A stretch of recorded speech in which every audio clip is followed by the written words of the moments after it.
দিনটা শুরু করলাম বাইক দিয়ে। ভাবলাম আজকে একটু ঘুরব, কিন্তু ভাগ্য বলল, ভাই, বসে থাকার কোনো সুযোগ নেই।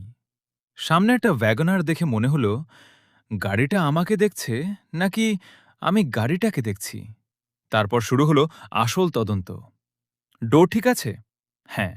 বডি ঠিক আছে? হুম। গেলাম ইঞ্জিনের কাছে। এখানে এত ধুলো দেখে মনে হলো ইঞ্জিন চলছে নাকি প্রত্নতাত্ত্বিক গবেষণা চলছে। অয়েলও চেক করলাম, কারণ গাড়ি কেনার সময় গাড়ির প্রেমে পড়া যাবে, কিন্তু ইঞ্জিনের অয়েল দেখে নয়। এরপর কুলান্ট, পাইপ আর ইঞ্জিনের আশেপাশে সবকিছু ভালো করে চেক করলাম। কোনো পার্টস যেন আমাকে দেখে না বলে, ভাই, আমাকে ভুলে গেছিস।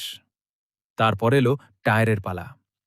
টায়ারের অবস্থা দেখে মনে হলো আর একটু চালালেই টায়ার নিজেই বলবে, ভাই, এবার আমাকে অবসর দাও। ভাবলাম আজকের কাজ এখানেই শেষ, কিন্তু না ভাই। এরপর সামনে হাজির হলো এক বিশাল কিরোস্কার ইলেকট্রিক জেনারেটর। নাম কিরোস্কার ইলেকট্রিক, আর বয়স দেখে মনে হচ্ছে আমার থেকেও অনেক সিনিয়র।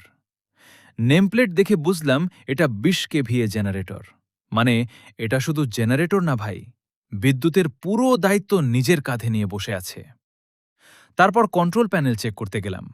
এতগুলো সুইচ দেখে আমার মাথায় একটাই প্রশ্ন, কোনটা চাপলে আলো জ্বলবে আর কোনটা চাপলে আমি নিজেই জ্বলে যাব। শেষে বুঝলাম আমি ঘুরতে বেরোইনি ভাই, আমি তো আজকে পুরো এলাকার মেকানিক হয়ে গেছি। এমন একটা দিন কার কার যায় বলো তো? ভিডিওটা ভালো লাগলে ফলো করে রেখো, কারণ পরের মিশন আরও ভয়ঙ্কর হতে পারে।